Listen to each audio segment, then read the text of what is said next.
fourth graders. How are my Paradox Panthers? I miss seeing you guys. I have chosen a new spot to continue reading because of Winn-Dixie. I chose a great spot. It's such a beautiful day.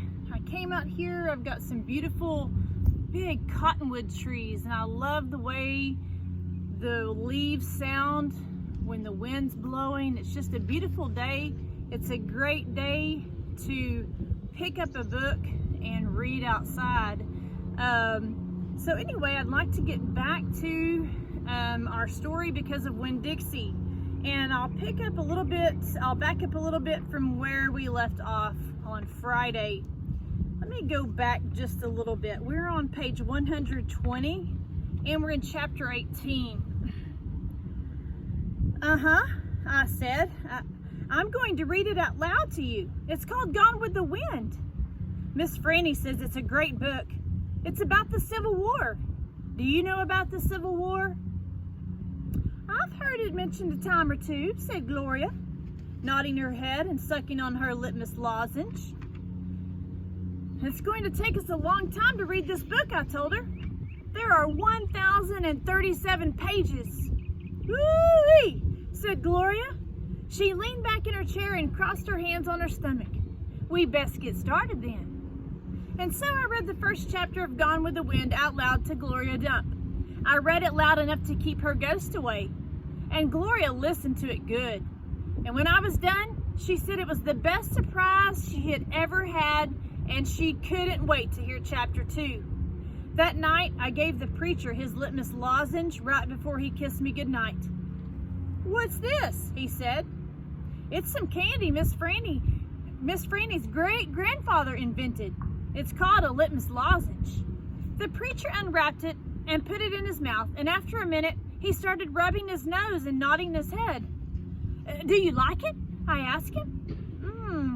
It has a peculiar flavor. Root beer? I said. Something else. Strawberry? That too, but there's still something else. It's odd. I could see the preacher getting further and further away. He was hunching up his shoulders and lowering his chin and getting ready to pull his head inside his shell. It almost tastes a little melancholy, he said. Melancholy? What's that? Sad, said the preacher. He rubbed his nose some more. It makes me think of your mother. Winn-Dixie sniffed at the candy wrapper in the preacher's hand. It tastes sad, he said, and sighed. It must be a bad batch. No, I told him. I sat up in bed. That's the way it's supposed to taste. Litmus came back from the war and his whole family was dead. His daddy died fighting, and his mama and his sisters died from a disease, and the Yankees burned his house down. And Litmus was sad, very sad. And what he wanted more than anything in the whole world was something sweet. So he built a candy factory and made litmus lozenges, and he put all of the sad he was feeling into the candy. My goodness, said the preacher. Winn-Dixie snuffed the candy wrapper out of the preacher's hand and started chewing on it. Give me that, I said to Winn-Dixie, but he wouldn't give it up. I had to reach inside his mouth and pull it out.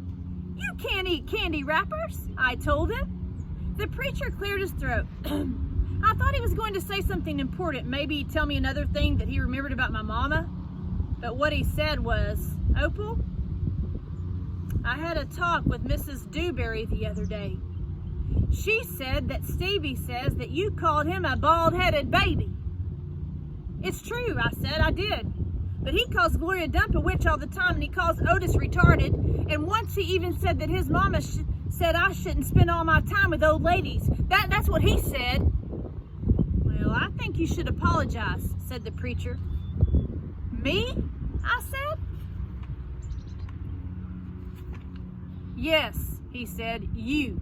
You tell Stevie you're sorry if you said anything that hurt his feelings. I'm sure he just wants you to be his friend. I don't think so, I told him. I don't think he wants to be my friend. Well, some people have a strange way of going about making friends, he said. Now you apologize. Yes, sir, I said. And then I remembered Carson. Daddy, I said.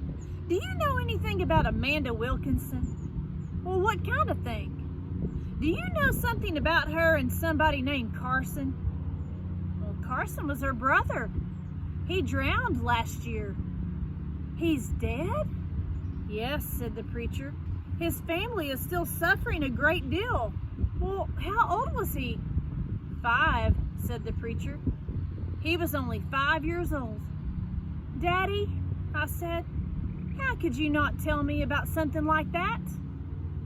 Other people's tragedies should not be subject of idle conversation. There was no reason for me to tell you. Well, it's just that I needed to know, I said, because it helps explain Amanda. No wonder she's so pinch-faced. Well, what's that? Said the preacher. Oh, nothing, I said. Good night, India Opal, the preacher said. He leaned over and kissed me, and I smelled the root beer and the strawberry and the sadness all mixed together on his breath. He patted Winn-Dixie on the head and got up and turned off the light and closed the door. I didn't go to sleep right away. I lay there and I thought how life was like a litmus lozenge, how the sweet and the sad were all mixed up together and how hard it was to separate them out. It was confusing. Daddy! I shouted. And after a minute, he opened the door and raised his eyebrows at me. What was that word you said? The word that meant sad? Melancholy, he said. Melancholy, I repeated. I liked the way it sounded, like there was music hidden somewhere inside it. Good night now, the preacher said. Good night, I told him back. I got up out of bed and I unwrapped a litmus lozenge and I sucked on it hard and I thought about my mama leaving me. That was a melancholy feeling. And then I thought about Amanda and Carson. And that made me feel melancholy too.